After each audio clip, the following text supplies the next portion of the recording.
Hello, everybody. Welcome to the Riffhard podcast. My guest today is Hynes from the band Ingested. They just released a brand new album called The Tide of Death and Fractured Dreams, which has a mix by Donaldson, who is one of my favorites. It sounds fucking great. Also, they are about to go on tour in the UK and Europe. For everyone who's listening and curious, this is being recorded in April of 2024. So that tour is this month and next month. So if you're listening afterwards, sorry you missed it. Anyways, let's get into it. All right. Hynes, welcome to the Riffhard podcast. Pleasure to be here, man. Pleasure to have you on here. Congrats on the new album. Appreciate that. Yeah. So I guess I kind of knew this, but I got reminded of it like a few days ago when you put the record out that you've been putting out a lot of records. And so I'm curious, how do you keep up that level of output without getting burnt out artistically or repeating yourself or any of that stuff? I've said this before, but it feels like I'm never out of cycle, because it's like, I know a lot of bands will give themselves a bracket of time to do a record, but as soon as one record's done, I'm already halfway through on another, or it's just a constant thing going on. I mean, yep. I've got to this point now where it's like, I've got breathing room now. I don't really have to do too much because I've got a whole lot of material for another one, and then other material for one after that. It's like, I'm just keep going and going and going.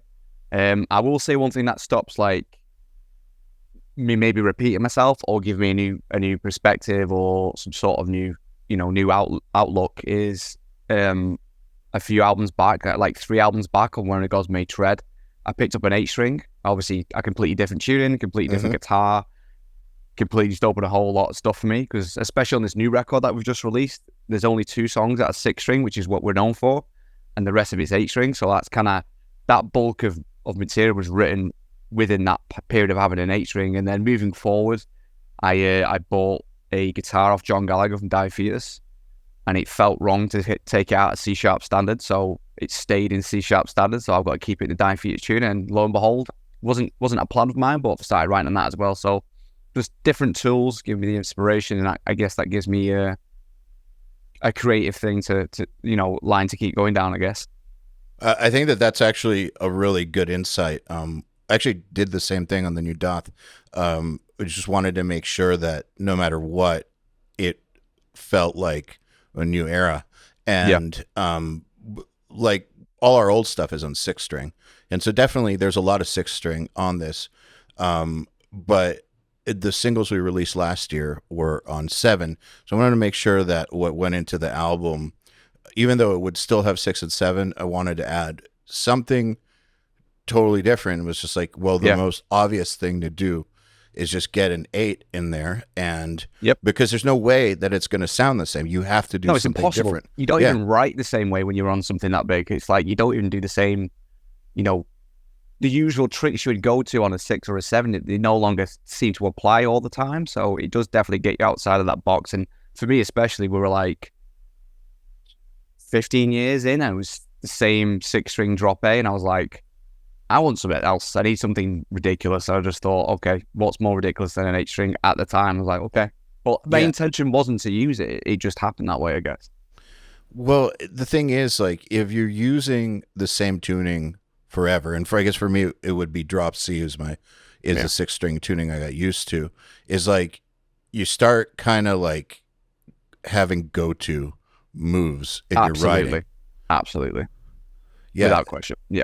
But I've noticed that in order to not get repetitive, new tunings, new string sets, and then also one thing that works for me really well is if I feel like I'm not out of ideas, but like getting stale or something, I'll like go and I'll learn some new concept, whether it's like learning a part of a song or transcribing something or just taking a lesson with somebody badass and just getting some information that I didn't have before. Usually that's all it takes. Yeah, it does. It definitely does. I mean, I'm guilty for not exploring that avenue too much, but I mean, there have been times where I'll see like a little lick on YouTube. I go, what's that? And I'll just, even if it's just something, you know, that I might never use it, but it's just a little thing to add in there. I mean, I wish I would, you know, do a bit more of that, but, you know, touring all the time, 3 kids and stuff, it's like, I mean, the thing is, like, I think you got to prioritize, right? You got to prioritize. And I feel like some people aren't into lessons. Like, I was never into school. Like, I fucking hated school, but I was cool with private lessons. I always got a lot out of those. So now I don't have time for like doing them all the time, but I will pick like a guitar player whose work I legitimately think is great, and just take like 2 or 3 lessons with them, and that'll be good for like several months. Like, that's all I'll need. And then I'll pick someone else and like get 1 lesson or 2 lessons with them. And I feel like that keeps it fun and not feeling like school. And it's like, you're just talking, like I did one with like Jason Richardson and one with like Wes, or like one with Brendan Ellis or whatever. And it's like, just hearing those guys, well, selection right there, man. Yeah, well, that's what I'm saying. It's like they're inspiring dudes. They're inspiring dudes, and just like getting a little bit of insight into how they think helps. I've noticed. Not quite the same as like just going to some random teacher and learning some bullshit, basically. Well, they tailor to, I guess, similar taste to me. They've got, you know, both all have different styles of playing, but all fit within the wheelhouse of what you enjoy. So I could have totally understand why you'd pick those players over just some teachers to give you some generic, you know, whatever lesson they want to give you. I mean, you can get everything you need from those 3 players anyway. Yeah, I think that's what's really cool about the time period we live in. I feel like when I was growing up, you were limited by whoever was nearby. And so if you're fortunate, like apparently Kirk Hammett lived by Joe Satriani or something. So it was fortunate, right?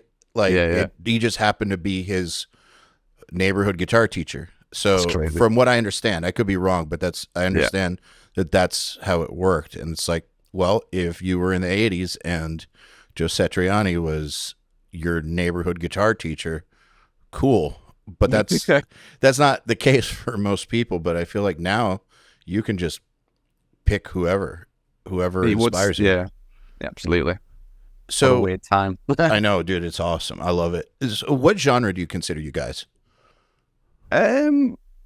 Predominantly death metal, but I've seen like the term modern death metal creeping up, and I've like warmed to the idea of that, because it's like you spend a lot of, you know, you check out the comments on YouTube or wherever, and it's just reels of people trying to distinguish what we are, and I like that in a way, because it's kind of like you got pigeonholing us, and there's a clear vast amount of influences coming into our music, but the backbone of the band's death metal. But I'll take modern death metal at this moment in time, because it seems quite like that one. What does modern death metal mean? I don't know. I like it though. Yeah, it sounds cool. It's like we're not because we're not a deathcore band by true definition. I feel like we all obviously get lumped in with that side of things, and there's nothing wrong with that. I like a lot of deathcore. I like a lot of bands that tour that are in that genre. But I always feel like when I am out with those bands, we're a bit more death metal. So I guess modern death metal will work, because you can't quite call it death. I don't know, man. I mean, the argument can go on forever, can't it, really? Yeah, I'm just curious how you saw it. But so I want to talk about the 8-string thing a bit more. So when you got the 8-string, what did you find, I guess, both challenging or awesome about it? Like, how did you adjust to using it? I hated it at first, to be honest, because I kind of made my mind up about the tuning, but then it was like an exploration of finding the fucking strings, man. And it was like trial and error for so long. I just couldn't get it to work. I couldn't get the tones to work. It just took forever. But I eventually decided on drop F, so the whole thing's up a step. Because if I was going to drop tune it, which was the idea, it would have been drop E, but it's in drop F, so it's all up. Because I just thought drop E was too. It's just a bit. No, it didn't sound right to me, so the drop F thing was pretty cool. And I liked the album Wormwood from the Acacia Strain, and that album is in drop F on an 8, and I always loved that idea. I was like, okay, I'll do that.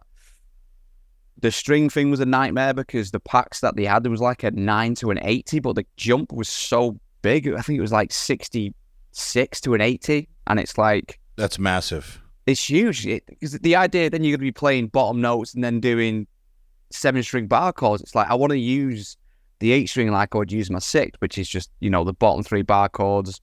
My increments on my 6th-string were like, I do 14 to 68 on the 6, which is pretty thick.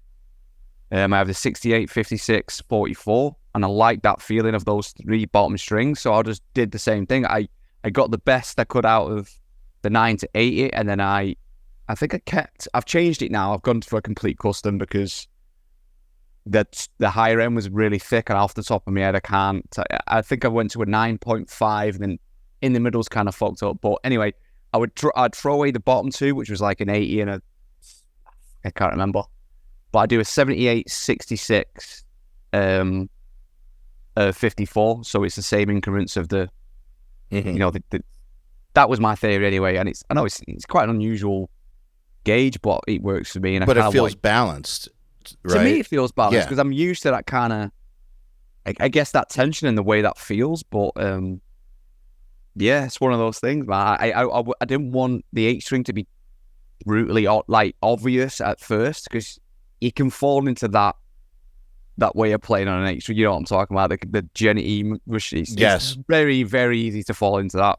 So I wanted to make sure that I kept, at first anyway, I know I've kind of maybe delved into it slightly, but wanted to keep it as death metal as possible, to be fair, but with just that extra fucking range, you know what I mean? But yeah, like you said, the scale length was, I was like, whoa, this is long. 27 inches for me was big because I never did baritone scales. And obviously the extra 2 strings, I was just looking at it going, what do I do with this thing, man? Do you know what I mean? Yeah, totally. You are very right that it's easy to just get carried away with that low string because it just sounds so cool and it's like fun. But actually, when I got my 8 for the first time, I hit up Dean Lamb and asked him what he thought. I just figured he'd be a good person to ask because they use 8s and their musicals fuck. So like they don't sound like you know, a generic 8-string band. So no. What was his take? And he said treat it like a 6. So I tried to interpret what that meant, and I think I didn't ask him what he meant by that. I just was like made my own meaning for it, and what I interpreted it to be was to only go low when you really need to, and treat it as an extension of the higher 6 strings. And when doing that, I realized that I didn't feel the need to just like ride that low string unnecessarily. And then when I would use it, it would be that much more powerful sounding. Yeah, for the impact, absolutely. Yeah, it's because man, you're very correct. It is really easy to get carried away with that string. Big time. Yeah, it sounds cool. It sounds really, really cool. It did. So drop F, 78 gauge. Are you in Evertune? No, I can't. I just can't do them. Okay, so I'm wondering. I do have a Evertune Equipped 8-string that I wanted to try out and figure out. It's cool, but didn't like it in a live setting. I just couldn't. It just didn't feel comfortable to me to just play with it quick, because I'd always felt I would get into a gig and then like resetting it and get it ready, because I play so high on the zones to where it's almost into a regular guitar again, because I like the real natural feel of stuff, and I'm so close up that way. So I take it out of the case and it's gone.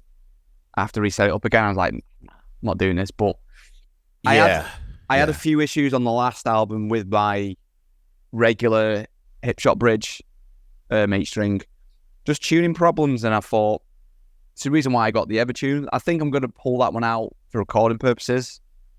You might as well take advantage of the fact that I've got an Evertune and probably lock it into no bends, and then have another guitar to be able to do the rest of that kind of thing, just to save all the tuning bullshit that I had going in. But don't get me wrong, I've got them for. I'll get some use out of them, but personally, I wouldn't. It's not for live for me, I don't think. Fair enough. I was curious because of the string gauge. Yeah. Because 78, like I prefer lighter strings, but I think 78 seems like it would be a little light for that tuning. I know that guitar tech would be like, hey, you got to go up to a 90 or something, which I'm not like, I would argue, but I tried doing an 80 at drop E and it was a little flimsy. So I'm wondering, do you find the tuning stability an issue at all with 78? Not live, no. Honestly, now that I've found the sweet spot between, you know, like I said, it's 9.5 up to 78. There's a whole lot of shit that changed. But now that I've done that, live, it's fucking great, man, to be honest. Honestly, I don't really have any problems with it. I don't know if I've cracked it or whether or not that the guitar that I predominantly use live is just works great. You know, Works. I've got the Steph Carpenter 608B, the sparkly Dorothy one, like Wizard was. I've got that one, and I've been using that one for like 4 years now, and it's been pretty good, man. So how did you manage to work out muting on it and not making a bunch of noise? Yeah, I mean, still it's not the tough. easiest. It's very tough, man. And I run pretty high gain as well, so there's a lot of room for squeals and stuff going on. But I don't know, you just find a sweet spot on your palm, and just hopefully your pinky's gonna do some of the job for you, man. I mean, that's all I've got. It can be a little annoying, but I get away with it, I think. Do you find you have to be more mindful of it?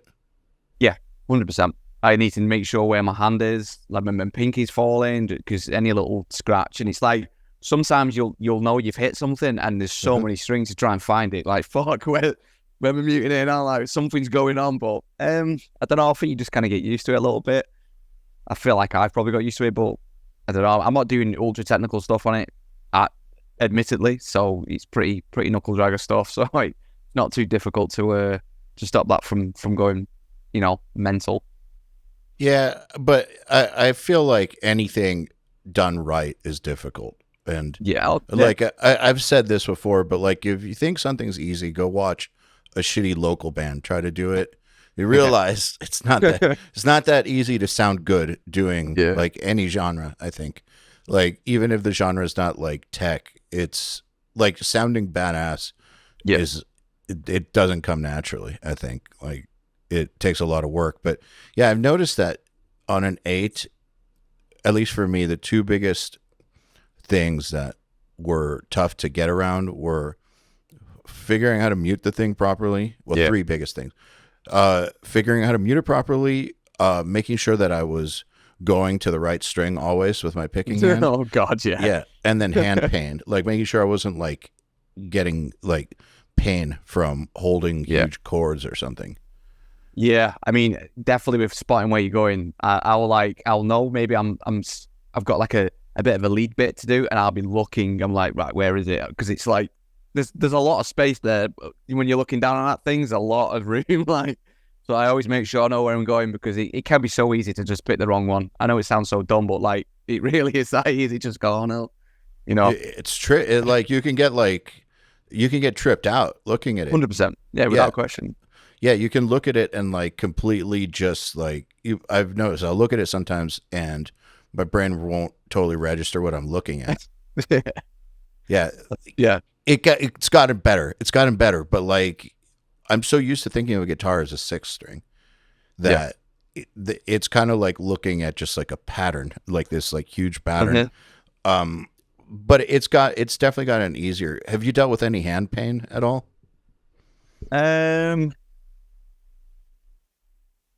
And maybe a little bit. It just depends on what chords I'm doing.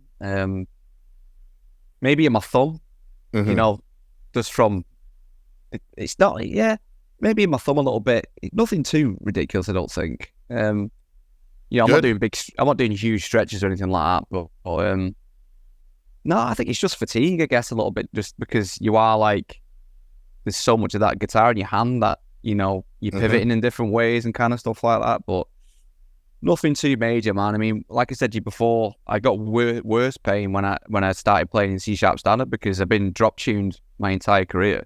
Yep. Once I started doing that and locked in, I was like, oh, this is getting something used to. Like, I got more pain doing 6-string C# standard stuff. That makes sense. I mean, that's a whole different way of playing power chords. Yeah, exactly. It doesn't seem like it would be a big deal, but if you're totally used to doing it one way, for nearly 20 years. Yeah, exactly. Especially in a genre of music where that's something you do a lot, and at high speeds. So, am I correct? I'm asking, even though I feel like I know this. You worked with Christian Donaldson for 10 years. Yeah. Yes. Okay, that's what I thought. Like, yeah. I don't know why I like got not confident about knowing that. Like, because he told me about working with you guys, and then I saw his post the other day about how long you guys have been working together, and I've always heard your stuff and thought it sounded awesome. So it's like no surprise that it's him, because everything he does sounds awesome. But what I'm curious about is what has kept you going back to him. And the reason I'm asking is because a lot of people who listen to this or listen to the URM podcast are, producers who are curious about how you get bands to come back repeatedly. Yeah. So like why do you guys go back repeatedly? What, you guys could go to lots of different people who are badass. Like, what has kept you loyal to Christian? Early on in the day, it was beneficial in terms of budget, because Christian was early on into his career. We were early on to our career. Uh-huh. Out of the options that we had when we first went with him, thinking back, his budget worked out the best for us, and it was like we could get the best product for this money from this guy. And then you go back again for the full length. It's like, oh, he's got better. He's listening to more. We're starting to get used to each other, the way we work, what sounds we like, and then we'll go, well, we'll go again. And he just ended up just keep going. At first, it was budget, and then the product we could get for the budget was perfect. And then every record kept getting better. It's like, why would we leave? Like, and then he got to the point where we had bigger budgets, but we didn't need to spend all that bigger budget going crazy, spending this much time in this studio, going to this producer. Just like, well, why? We just go to Christian, because the product is working exactly how it's supposed to, But every record got better.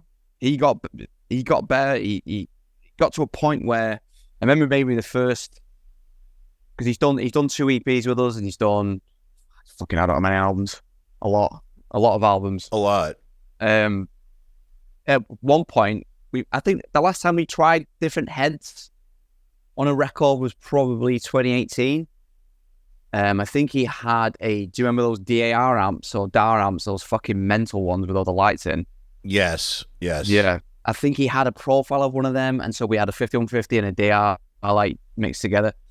I think that was the last time we started mixing around with amps. Then after that, I just stopped telling him what I needed. I didn't need to ask. He knew I wouldn't request anything. So for the last 3 albums, I have no idea what head I've used. I don't know what cabs he's used. I don't know if it's a plugin. I don't know what tube screamers he's used. I've no idea. Literally no idea. Dude, that's a really, really good thing, and quite the compliment. Funny enough, I realized on the new Doth that I have no idea what Jens used. Yeah. I was just I trust him so much, and what he spent a long time reamping and getting the tone perfect, and then whatever he settled on is this blend of this weird blend of 3 different things, and I don't know what it is, and I kind of didn't care. I just didn't care. Whereas in other times I've kind of been not telling people how to do their job, but I've cared a lot more. Oh yeah. I mean, I get questions asking about my tone, and I just say the stock answer that I think what it is. I think it's a 5150. Mm-hmm. I think it's probably something along the lines of a Maxon, or maybe some modded Maxon, or maybe a TS9. What I just go I presume that's what he's using, because he knows I like the 5150 so much, and I don't see why he wouldn't be using it. You know what I mean? But I've not asked him. I generally haven't asked him for years about what's been going on. Do you know what I mean? Because I don't need to. And even further than that, we get to a point with our mixes from Chris where we'd go, yeah, this is great. And then 24 hours later, he'd send us a different one and go, yeah, that was great. What have you done? And you go, I've done this and this. And like my ears would be like, I don't know what you've done. And then he'll send another one and I go, what's this one like? I go, this one's also great. And at the end of it, I just said, Christian, you send me one that you like. You tell me when you're happy, and then we're good. Like, by the end of it, we had like fucking like A to G of mixes, and just like, which one do you like, man? Because I don't know. Like, you know, it's up to you to be happy because we've been happy for like 4 mixes, and like he just keep killing himself, like giving us more stuff. I was like, Chris, you do what you need to do, man. We're loving everything you're giving us. You know the reason why you keep going back, man. So I feel like that kind of answers the question really, really well, because I've always thought that it comes down to people going back to a producer or a mixer comes down to trusting the person to like understand and give a shit about what it's supposed to be, and just you know, getting it, but not just getting it and then being able to deliver it, you know, and just having the trust that they're going to be able to do it. And then that if you're going back to someone, it's because they backed it up by actually delivering. And it was not a traumatizing experience to work with them. So, and I feel like it really comes down to that. That's like, I mean, also his assistant engineer, Dominic. Do you know Dominic? Yeah, he's great. He plays bass on our records. So it's like, oh, awesome. That's like the team, you know. Not only is Dom assisting the record and doing bass, it just all works as the whole thing. It's just like, you know, it falls into place. His band is sick too. Which one? Ion. Do you remember his older band? Which one? The Last Felony. No, I haven't heard of them. Come on, man, go check that out, man. They've got an album that came out in like 2009 called Too Many Humans. It is. Wow.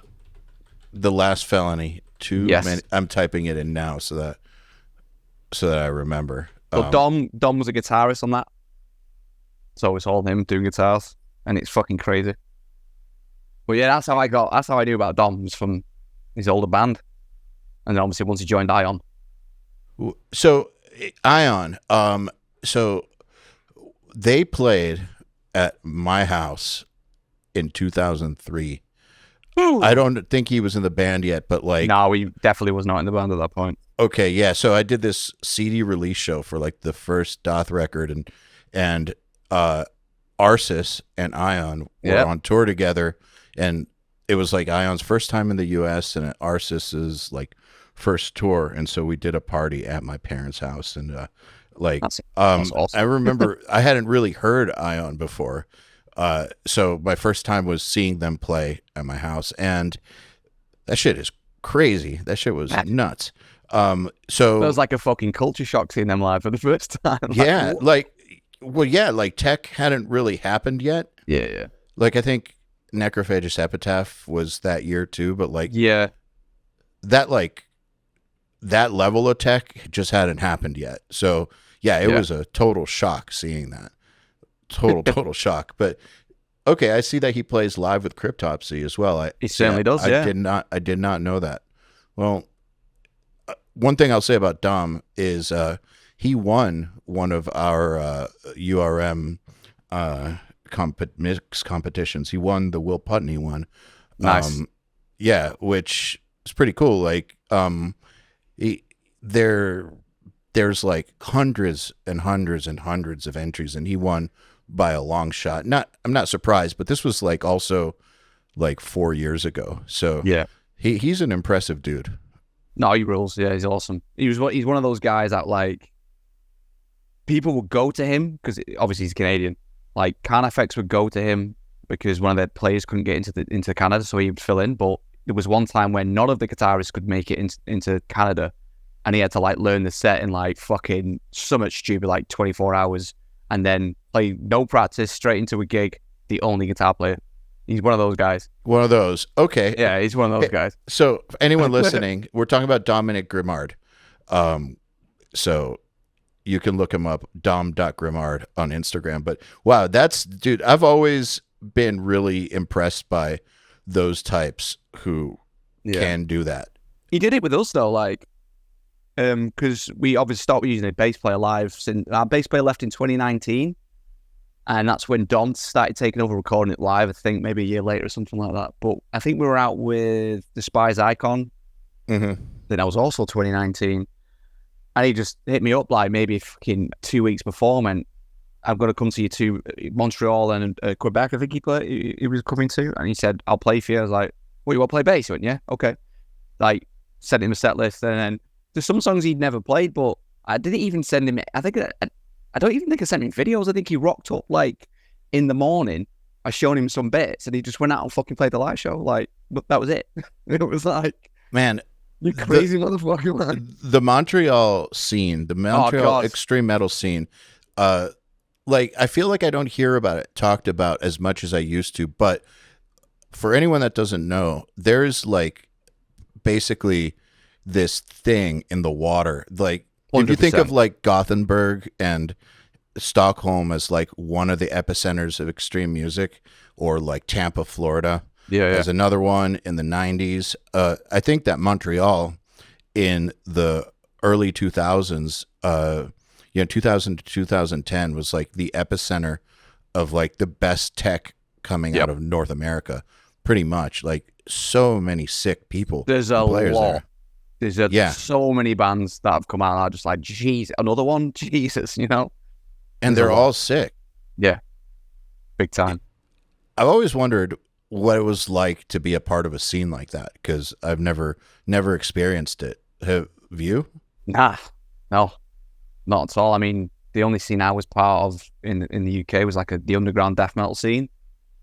And the talent pool versus something like the Montreal talent pool was just non-existent. Like, that is not even comparable. You know, I mean, trying to find drummers in the UK back in the, early to mid 2000s was impossible. Like, I was gobsmacked we got our drummer at the time. Like, because there was fucking no one. There's literally no one. It was crazy. Man, do you remember there was a time where finding a drummer who could just play to a click, like something simple, was like they didn't exist. They just didn't exist. Well, it was so far back then when Ingested formed, like we were 18, 19, I didn't even have a computer back then. It was bare. I was still recording demos to Tascam tape. Amazing. So it's like, I didn't know what click track was until we did our first album, which was 2008. We recorded that. That's what I'm saying. It was like very, very not the norm. No. And now it's like finding a drummer who doesn't play to a click is weird. Totally the opposite. It's like inverted. Like, it's just as rare now to find a drummer who does not play to a click as it was to find a drummer who did play to a click back then. Yeah, 100%. Yeah, especially playing to a click live in our scene, that was non-existent. Non-existent. We tried it for the first time in early 2010. I can't remember how we were running the click track. I think we were running the click track off an iPod, and he was hitting the samples of the SPS or whatever they call the fucking. You know which ones I'm talking about. I know what you're talking about. Hitting them off in an iPod and him going. We didn't have click track. He did. That was it. But yeah, we did that for that one tour. one channel to PA, or one to, or. Yeah, I don't even know, because I think everything sample wise was coming out of the sampler. Oh, okay. All he was doing was going from the click track off his own iPod. No one else was. So we did it for that one tour. That was with. With Black Dahlia Murder, because it was our first major tour in Europe. I'm like, well, we need to be the best. We need to have a click track. And then he did that. And then we dropped it for a year. We didn't play to a click. And then he picked it back up again and then started playing to a click again. I don't know why we did that, but we just stayed as a click. But, whatever. And now you all use it? Yeah, we're all got in-ears now and all that kind of stuff. That is something that, to us, that's relatively new as well. Because obviously the investment for that, it's thousands and thousands of pounds and dollars to get it going. Yeah, so it took us a while. It took us a while to get the rig going, but we finished the rig 2 years ago, and I think we've all been doing it for 2 years. Yeah, because we did a live stream during COVID. We one of the million bands that did a fucking live stream, and that's the first time we all did click track together. And so, yeah, did it make a difference? Oh, we fell in love instantly. That that was like we rented the rig up, and we had our sound guy at the time. Mario sorted it all out for us, and I just went, "Why have we never done this before, man?" And then we started looking at how much it cost. I went, "That's why we've never done it before." You know. Oh yeah, it's not cheap. What are you using? We were using a laptop for a long time, and the laptop failed twice, and that was like the end of it. And then we were on tour with Aborted, maybe 2018, so around then. Ken was using the Somatic 16-track version. Have you seen those? I feel like it's like a small module. A brand's called Cymatic. Yes, I feel like Raphael and Krim told. I think Krim uses it in Septic Flesh, and Raphael has it in his other band. Yeah, but it's like a sampler thing. It's a playback module, but it's got 16 channels and stuff, and you could just run. You can run MIDI, you could do all sorts off it. But we saw Ken went, "You need to get this," and it was cheap as fuck. It cost nothing at the time. It was like $200, and we're like, "What? No, surely not." And we got it, and it was the business for like 5 years. It still got it. It didn't fail. But once we started going over to in-ears, that's when we got the rack version. There's a 24-track one that you just slide in. I mean, they're impossible to get now because the guy who was making them, I think he passed away, and no one picked up the license. And so, like, everyone was getting hold of them. I mean, we got, like, one of the last ones in the States when we wanted to go over to it, for almost double the price that they were supposed to be. But, yeah, like I said, that's our playback. We've all got Sennheisers in-ears. It's a pretty simple setup, really. The X32, obviously, cheap, and it works for your personal mixes. That explains why I couldn't find one. Because about like several months ago, because I've always done it off a laptop. That's just kind of how I've done it. And Krim told me that he uses a thing that's way better because it can run all your patch changes. It can run your backing tracks. It can run everything. And and it doesn't fail. And he told me what it was, and I went and I looked, and I was like, why can't I find these? Like everyone, like I went looking and was like, everyone thinks these are great. Why can't I find these? Now, all right, well, that explains it. I mean, we panic bought one on eBay because we got we still got the 16-track one, which we've not had to use since, and then we got one of the last ones we could find in retail because we had a feeling it was going discontinued. And they were like, fuck, we need another one. And I managed to find a good deal for one on eBay with it rack mounted. And I was like, just get it, just buy it. So we've got a backup now just in case we need it. That's great. Yeah, that is great. I think that if bands want to upgrade how they sound live, some version of that, whether they use a laptop or whatever, getting in-ears and click in the in-ears and everything associated with that is one of the quickest things they can do to upgrade how they sound live. It's being able to hear yourself properly. Yeah, it's a godsend. I mean, I've got tinnitus now from all the years of just smashing, kick drum through the fucking monitors and stuff, man. God, yeah. I mean, Lynn's cymbals are enough with some of the worst things of all time. Just fucking crash right there for years, just smashing it like. So yeah, the in-ear thing's been a big deal for us, man. Definitely. What's in your in-ear mix? Okay, so I've got myself live panned left. I've got Fake Me panned right, which is album guitars. I've got Dominic Grimard album bass in there. I've got the album drum tracks, my vocal, and a small bit of Jay. So we don't even hear each other on stage. Nothing. Just because it would be distracting? Yeah, absolutely. Lynn especially was like, once you realise he was isolated and no one was listening to him, like he's free as a bird now. Like drops a stick, doesn't matter because we don't know he's dropped a stick and he's back in again. It's like we're not worrying about it, Yeah, that's pretty great. Like I think, people will say like that bands need to hear each other. Yeah, like the old way of doing it leads to better feel, but I don't know, man. Monitors. Getting a good mix on monitors is like not a reliable thing. No, never is, never was. It's like people can say that, you need to feel the band. It's like I've felt this band for nearly 20 years. We're fine. We're good. I know what it's like. I don't need to hear him now. I heard him for close to 2 decades at this point. So I'm just like, I'm good with just listening to myself for now. So 20 years is a long time for a band to stay together. At what Yeah, point did you feel like things were starting to take a turn for the better? a good question. Um, we had some rough years around when we did our first European tour, our first major tour, and we started getting on, thinking we are going to get on a booking agent and get some decent gigs. Was the Black Dahlia tour, I think, and we thought, right, this is it now. We've got a foot in the door. It's going to work out for us, but it didn't. It was another 2 years of struggle, and we didn't really do much touring, any major touring with any decent bands for 2 years at that point. I remember 2011, the year after, we had a second album come out, which didn't hit so well for audiences. I don't think we did any major touring. We did a couple, maybe a headliner in the summer and just odd bits in there, but nothing was working for us, man. And then, priorities started changing around then.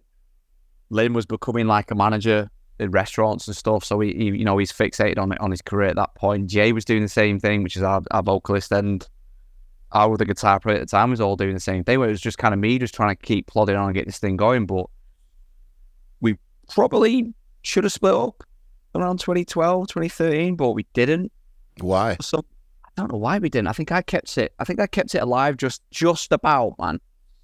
I wasn't ready to give it up, but I remember getting together with our guitar player at the time, like early 2013, because we hadn't done fuck all tour. I think the only thing we did in 2012 was we luckily, because Lynn joined another band actually within that time. He joined like an industrial black metal band, and they formed. And they got straight off the bat, got a fucking Behemoth tour, Camel Corpse and stuff. We were like, what's going on? I love it when that happens. I was like, are you kidding me, man? We've just been working at this for fuck knows how long. But and he just gets off and goes, whatever. It was cool. But we got lucky because they got put on Extreme Fest, and Lynn just kind of like said, well, you need another band, and threw Ingested in the mix. So we did double duty, and we had both bands shared the same little van, and we went around at the Extreme Fest, and that was the only thing we did in 2012. After that, he was obviously, I think his band dissolved, and so he had more free time again. So 2013 rolled around, and I just got in a room with our guitar player. I said, look, we need to do something, because we've not released an album since early 2011. And I always kind of like the idea of a release every 2 years, whether or not it was an EP or a full length. And so I just said, look, we need to do something. So we quickly wrote 4 tracks, got it out in December 2013.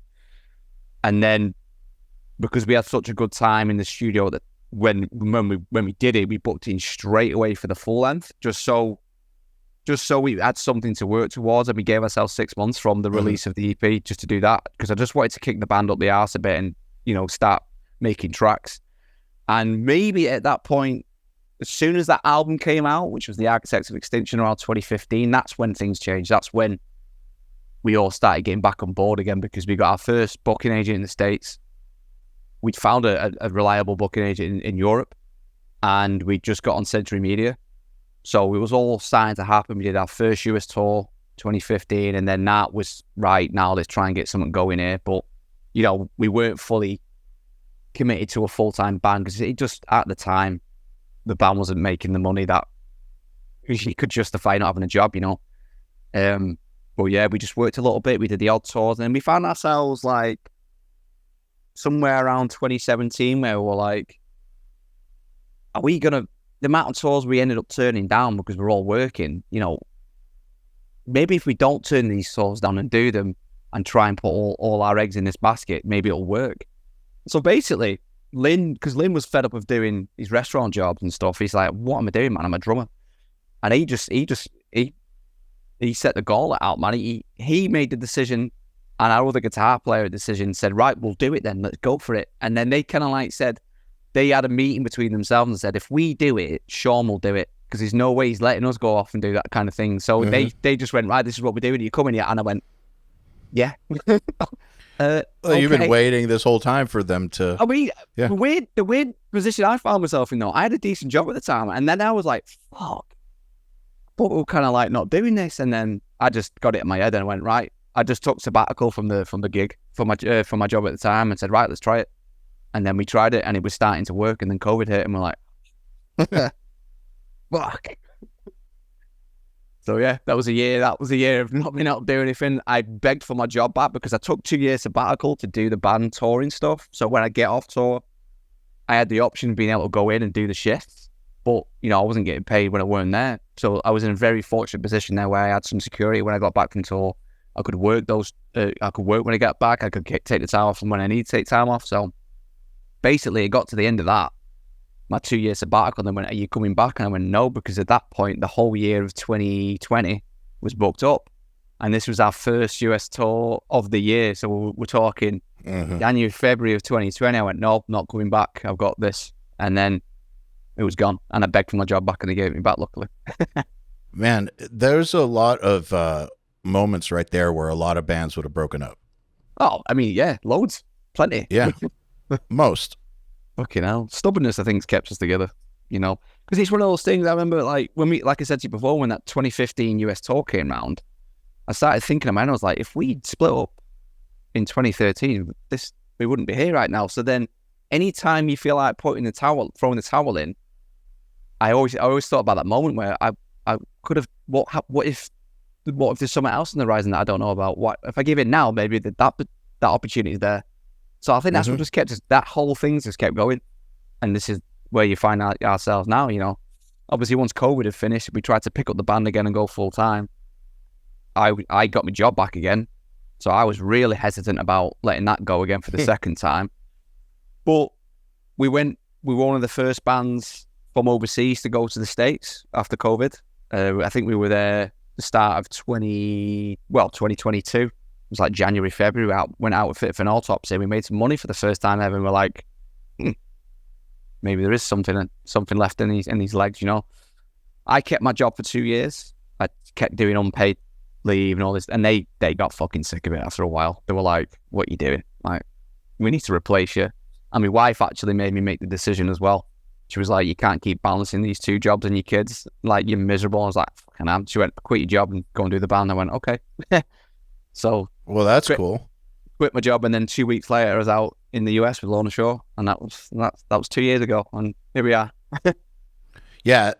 So I think a lot of people just discovering the band, or who discovered it around that Lorna Shore tour, don't realize like the 12 years before that or longer. 16, 17, 15, 16 years. Yeah. Something like that. Yeah. Was there any point there where you were like, this is crazy? Like, what are we doing? A lot of the time, yeah. A lot of the time. Well, I'd sometimes have the conversation with the boys. I'm like, how the fuck are we here? And they go, I don't know. I have no idea. Honestly, I think about it now. Like I said, we're turning 18 in May. It's just baffling that it's been 18 years and we're still here. We're still churning stuff out. I mean, it's obviously things have changed over those years. Like, when you do it at first, it's just for the love of the music and the love of wanting to experience these things, tick off the bucket list, so to speak. You know, everyone's got this sort of list in the mind that they want to tick off if they're in a band. I think so anyway. And they just all kept being ticked off. I was like, fucking hell, I've gone through this whole list almost. You know, the only thing I've got left is Japan. And like, these are my 4 favourite death metal bands of all time. Done them all. I'm like, this is crazy. Like, you know. But I get so caught up in the fact that now, obviously, it is the job and it is a business. And it's got to sustain itself, you know, as every business does.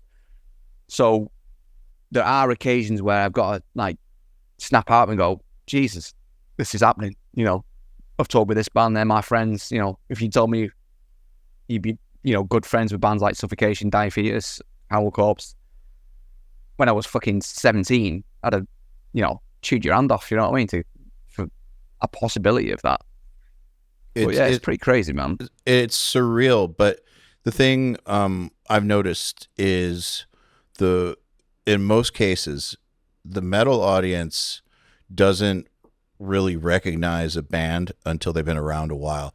Every now and again, you'll have a band pop off like in the first or second record, but most bands, it takes like 5 or something. It takes a long time. And if you just look at like even some bands that had success earlier on, they still didn't necessarily get respect earlier on. So like you look at like Black Dahlia or Suicide Silence, who have been successful for a long time.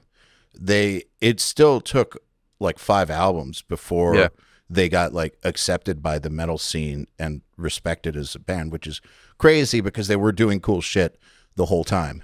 And they were doing awesome tours, but like it takes being around and just putting out a lot of stuff, I think, for a while before most of the metal scene will just be like, okay, all right, you're cool. I still feel like I've got that. That's still happening for us. I still don't feel like we've turned that leaf yet. I still feel like we're battling for something. You know, perception's different for everyone, but I still feel like we're still knocking on the door for that kind of stuff. But, you know, maybe that's But it just seems my like own the door's opening though, right? It feels like it's opening, yeah. I don't feel totally comfortable in the situation I'm in, but, you know, we've never had anything handed to us and we've always worked our bollocks off, you know. 18 years of graft and, you know, producing an album every 2 years for the past, I don't know, 8 years, you know. Just keep touring. I mean, we average about 120 shows a year.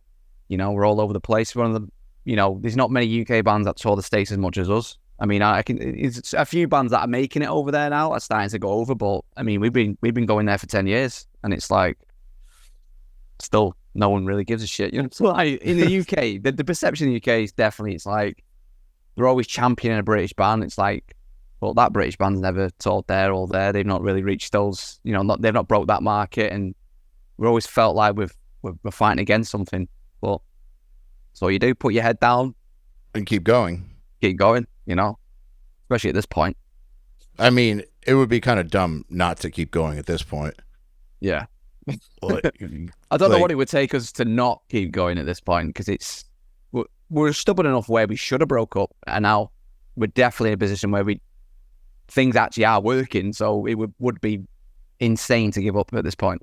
Yeah, that would be really, really insane. All right, so we're starting to like run out of time. So I have a few guitar questions I want to ask you. So what do you think someone should focus on, rhythm or lead? Considering I'm not much of a lead player, I would say rhythm. I agree.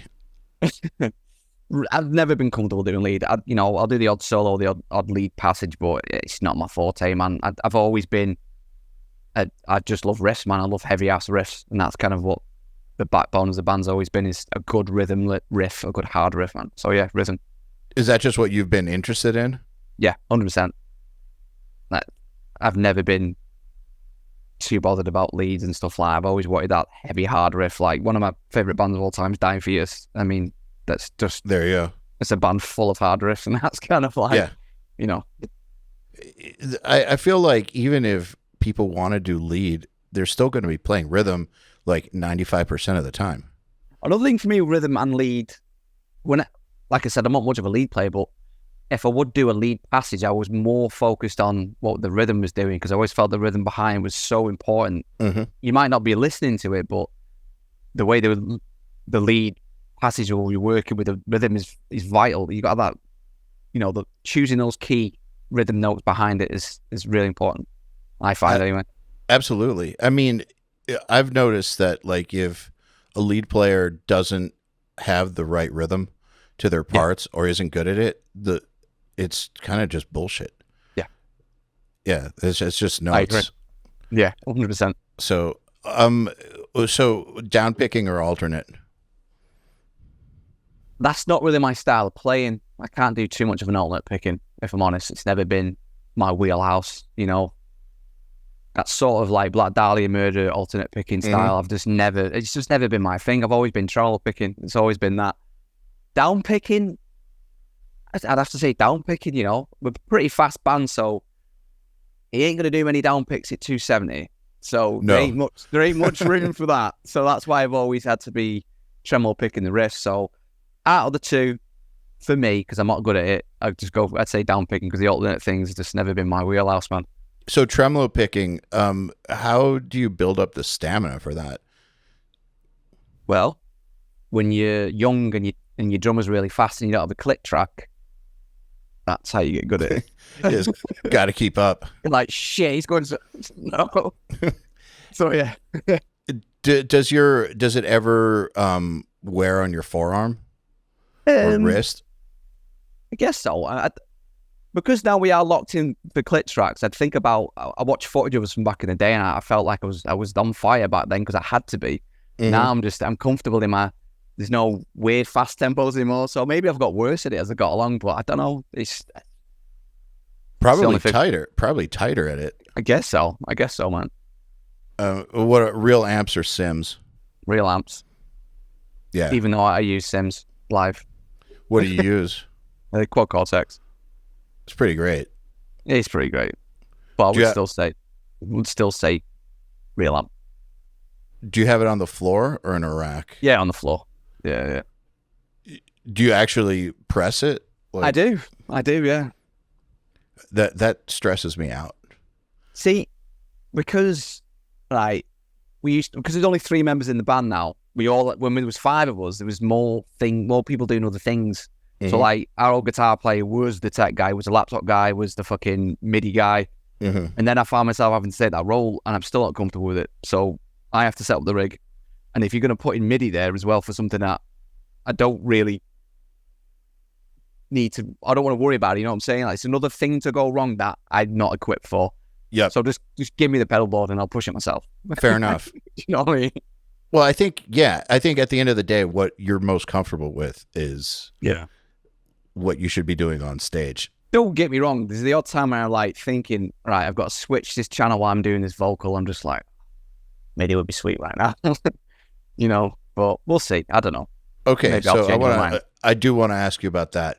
Playing and singing at the same time is something that people find to be one of the most challenging things to do of all. It's very difficult for me. For me, it's very difficult. Some people can do it both seamlessly, but I can't. Obviously, I do write lyrics a lot of the time, so luckily for me, because I'm a guitar player and I've got rhythm in mind, the patterns kind of fit to go with the guitar in ways. I don't do it intentionally, but when we come to play new songs live, for example, and Jay will be like, "Oh, I need help with this line," I'm like, "What line is it?" And I go, "Oh no, I can do it. It's fine. It's in rhythm. I'm cool, you know." So yeah, if I could do some of it, you know, I couldn't do a full song. Go, Jesus, that's too difficult. Can't split my brain that way. How do you work it out? Like how do you get it to where it's natural enough to do in front of people? Well, first off, I'll listen to Jay and he'll go, "I need you to do this line." If the line's just preposterous, that's just not going to work. I'm trying to do a lead and do this at the same time. I'm like, Jay, I can't do it. I'll just go, "I can't do it." And then he'll give me another thing. Where you try this one. And then I'm like, actually, let me try that. Then what I'll find the switch on the note. So say if I'm doing a line, I've got to go somewhere else, I'll just find where that is and I'll just repeat that switch.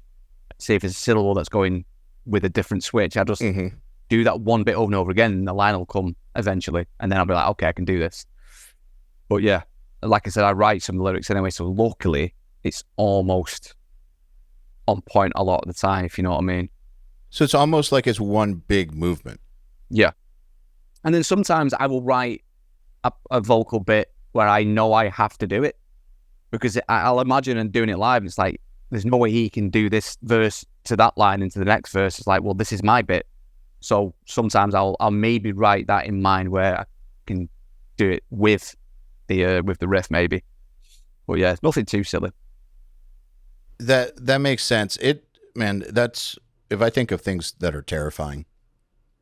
Yeah, that sounds terrifying. Singing and playing again at the same time. Then I also found myself in the position where I had to because we lost a guitar player who did a lot of backing vocals. Like we used to be a triple threat. That main vocal, I'd do something and then he'd do something. But then he wasn't there, so I was like, "Oh shit, I've got to pick up all this stuff now." So I had to like pick up what wasn't there, and then the more I did that, I guess the better I got at it. I guess that makes sense. You know, you just figured it out. Yeah, I just had to figure it out. No one else is going to do it. Yeah. So what's the hardest riff on the new record? Yeah. Oh. I mean, we're not the most technical band of all time, so I'm not going to write so ridiculously out of my comfort zone.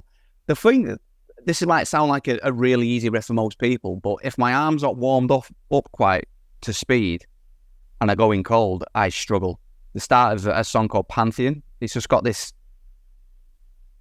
you know, tremolo pick with the I can't remember what the speed is on it, but it's like to me it's an awkward tremolo picking.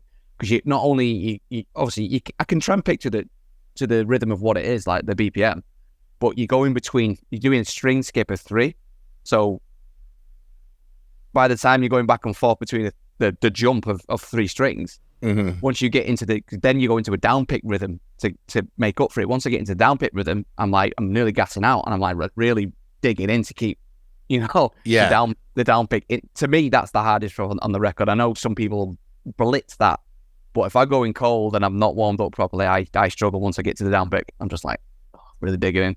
So I guess I'd say the first 2 riffs. Well, the first riff with tremolo into the down pick of Pantheon is a little difficult for me.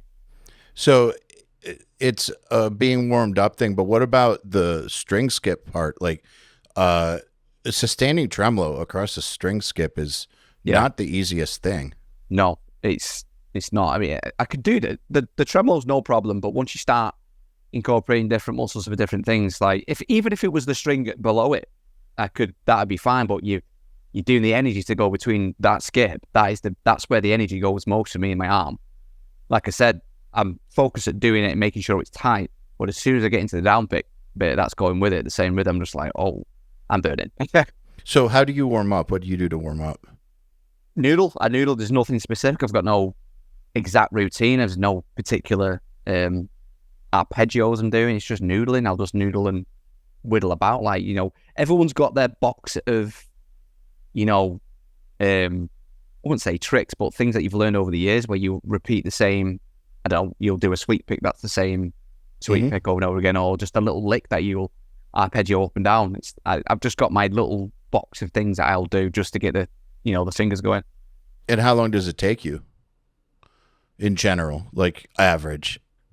I mean, we've been doing a lot of support tours recently, so admittedly, I've not done any warming up for a lot of it, but we're doing a headliner coming up soon, and I know because Pantheon's track 2 as well, and there's a few other faster tracks that we haven't played for years that are coming in that I forgot how knackering they are to play.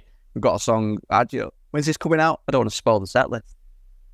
I mean, it can come out. When do you want it to come out? We go on tour next week. It's fine. This will be out. This will come out after next week. Oh, sweet. So we're doing a song called Divine Right of Kings, which is off our Architect album, and I forgot how. That's a tough one. That. So I've already been thinking about. I'm gonna have to actually do some warming up on this tour. So, I won't do anything too ridiculous. The worst thing is I always have cold hands, man, and it's like, yeah. Not only do you you're not getting your speed there, but even a simple thing is getting your grip on your pick. If you're not warmed up properly, you cramp a little bit, you're holding it weird. It's like, I need to make sure the fingers are going, the blood's in there. Man, I feel like when I'm not warmed up, I'm like 50% the guitar player. Like I am like way worse. Yeah. Like it's not subtle. It's super drastic. Yeah. Definitely. Yeah. If I'm in a cold climate, I'm warming up for sure. Without question. Yeah. I know it sounds, but you can't go with, stone cold fingers. It's just not going to work, man. Well, man, I feel like some people don't realize how important it is, but I guess I always thought it was important. Obviously, as I get older, it's more important, but the difference for me between warmed up and not warmed up is it's vast. Yeah. It's vast. Like at this point, I would be terrified to try to record a playthrough or play a show not warmed up because I know what a difference it makes. So that makes sense. That makes sense that's the priority for you, especially if you know that there's something in a song that's requires it. Yeah. Then I will warm up depending on set list. If I know the first 2 tracks are like a breeze, I'm like, I'm good. That'll be my warm up. Do you know what I mean? But I'm going in. Yeah, for sure. Like I said, we're not the music we do is not ridiculously demanding, so I don't have to be doing fucking sweep picks every 2 seconds. Else, I would be warming up. Yeah, but it's a different kind of difficult, man. I think that what you guys do is very stamina intensive. Yeah, that is true. Yeah, I'll go with that. There's definitely some stamina involved for it, for sure. Yeah, and just playing, so stamina, sustaining those techniques for a long time, but then also sustaining them at speed for a long time is it takes work. Like it is difficult, I think. Yeah, you're right with that, because I know, especially in the earlier years, we were a pretty fast band, and we always found ourselves faster than most bands, because back in 2006, 2007, there weren't a whole lot of bands playing 280. No. That we know of, unless you're going towards real underground stuff at the time. But now that time's progressed, there's a lot of quick bands.